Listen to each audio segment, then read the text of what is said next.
Now I'd like to share some notable multicultural titles with you. I've divided them according to certain categories of multicultural literature. The first category is probably the most obvious, and that is literature that celebrates culture and ethnicity. American Born Chinese by Jean Yang is a graphic novel that does a really good job of talking about the Chinese American student. In this story, there are basically three subplots. The main one has Jin Wang trying to fit in when his family moves to a new area, and he finds that he's the only Chinese American student in his school. When he is picked on, he of course wants to change himself to be more like other students. Later, a new Taiwanese student, Wai Chen, moves in the neighborhood and he wants to be Jin's friend. But Jin avoids it at first because that just makes him more Chinese. Eventually, though, he and Wei Chen become friends. In the second plot, Monkey King wants to rule the world, but when he is shunned by the other great mystical god leaders because he doesn't wear shoes, he decides to change himself to be more like them. See the parallel? His arrogance and unwillingness to be happy with himself leads him into a mountain of trouble. A third storyline has Chen Qi as a stereotypical Chinese boy who comes to visit his cousin Danny. As far as Danny is concerned, Chen Qi finds a way to ruin his life each and every time he visits, and he has had it. Believe it or not, these three storylines come together to create a great story of acceptance and understanding of the things that Chinese American students might face here today. In Crossing the Wire by Will Hobbs, Victor has become the man of the house. You see, his father was killed in a freak accident while working in the United States. Victor has tried to support his family by raising crops and selling them.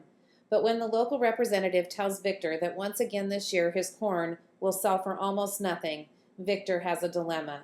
He knows he has to do something, and after considering all of his options, he realizes that the only real thing he can do to keep his family afloat is to cross the wire into the United States as an illegal immigrant and find work that will allow him to support his family. Will Victor be successful? You'll have to read Crossing the Wire to find out. If any of you are NFL football fans, you may have heard of a young man by the name of Michael Oher who played offensive line for Ole Miss and was drafted in the first round of the NFL draft this year.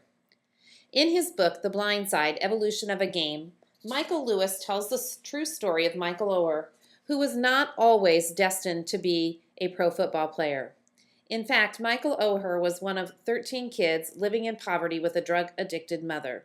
But by a series of coincidences, he ends up taking up school and football and being rescued from the streets by a wealthy white family in Memphis. He was a virtual unknown, and yet his new family's love and his natural football ability catapulted him to the top of most major college recruiting lists and changed his life forever. His story is an unbelievable, unforgettable story of everything that is good in the world. One of the best multicultural books I've ever read that's written primarily for middle school students is Becoming Naomi Leon by Pam Munez Ryan. In the story, Naomi, Soledad Leon Outlaw, and her brother Owen have been raised by their great-grandmother.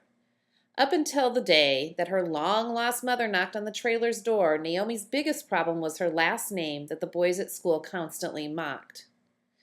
When Mom arrives at the door, she takes a sudden interest in Naomi, who she sees as a nice babysitter for her new boyfriend's child.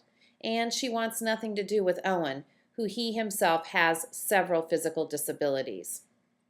When Naomi's grandmother realizes what's going on and determines that the motives of Naomi's mother are not good, she makes the decision to take Naomi and Owen to Mexico to escape her mother and try to locate the father they haven't seen for more than 7 years. One of the best parts of this book is their trip to Mexico, where Naomi and Owen get to experience their culture firsthand at Christmas time. And it's a great celebration of culture. Another great multicultural story, but this one would primarily be for high school students, is Sold by Patricia McCormick. In this story, Lakshmi lives with her family in Nepal. The family is just getting by when a monsoon comes through and destroys the crop for the year. Her good-for-nothing stepdad, who spends his time gambling and drinking, tells her that she will need to leave to support the family by taking a job. She believes that she's being hired out to a wealthy family to do household work, but instead she slowly discovers the unthinkable. She's been sold into prostitution. She is confused and hurt. It's a terrible job. She doesn't know how to get away, and no matter what she does, nothing seems to work. She constantly looks for a way out, for a way to get home, but she suddenly realizes that she might be stuck in her new life forever, and she doesn't know if she can do it. A very sad story with a very young character, but very apropos to what goes on in different parts of our world. Home of the Brave by Catherine Applegate is a beautiful story told in poetry prose about a young boy by the name of Keck who comes to live in America from a refugee camp in Africa. He comes alone, as his father and his brother were killed in the violence there, and his mother has gone missing. Now Keck has been sent to Minneapolis to live with an aunt and a cousin. Life is tough in Minneapolis. English is different, and friends are hard to come by, but Keck won't quit. He believes that he will find his mother, and one day they will all be together and all be happy. In the meantime, he tries to make the best of things and finds a job working on the farm where he befriends a cow, one of his only friends. There's some great scenes in here when Keck tries to assimilate to the classroom and to the United States, and different things with his language that I think for middle school kids in particular is a really great way for them to get a real feeling of what it would like to be new someplace. Another focus of young adult literature in the multicultural genre is cultivating an understanding of people with disabilities. One great example of a multicultural book in this category would be The Curious Incident of the Dog in the Nighttime by Mark Haddon. In this book, 15-year-old Christopher Boone, the main character, is autistic. He has a really hard time relating to people. He can't stand to be touched. He can't look people in the eye. Christopher is, however, very gifted, particularly in the area of mathematics. One day, Christopher's world starts to fall apart. His mother is gone, suddenly, and the neighbor's dog Wellington was killed.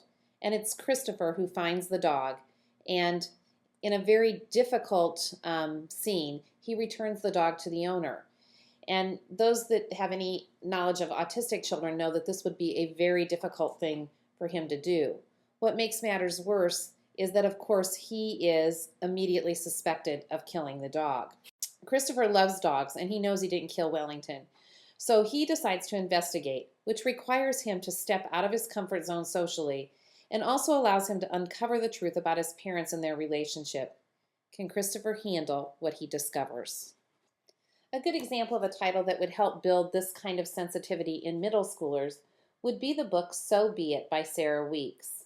In this story, Heidi and her mother seem to have fallen straight from the sky. At least that's the story that Heidi's neighbor Bernadette tells her. Heidi's mom is mentally challenged. She basically has the mental capabilities of I'd say 3 or 4-year-old. She can't care for herself, so Bernadette helps out. Though life is okay, Heidi always feels a hole in her heart, not really knowing where she came from and whether she has other family. One day Heidi finds a clue. It's a photograph of her mother standing in front of a building. When Heidi does some research and she finds out where the building is located, she tries to contact the people there to find out more about her life, but they put her off. And Heidi believes that they have something to hide. Eventually, she decides that she's going to set out on her own and find out what she can about her life. To complete this lesson, please proceed to the video clip entitled Multicultural Literature Part 3, where you will learn more exciting new titles of multicultural literature for young adults.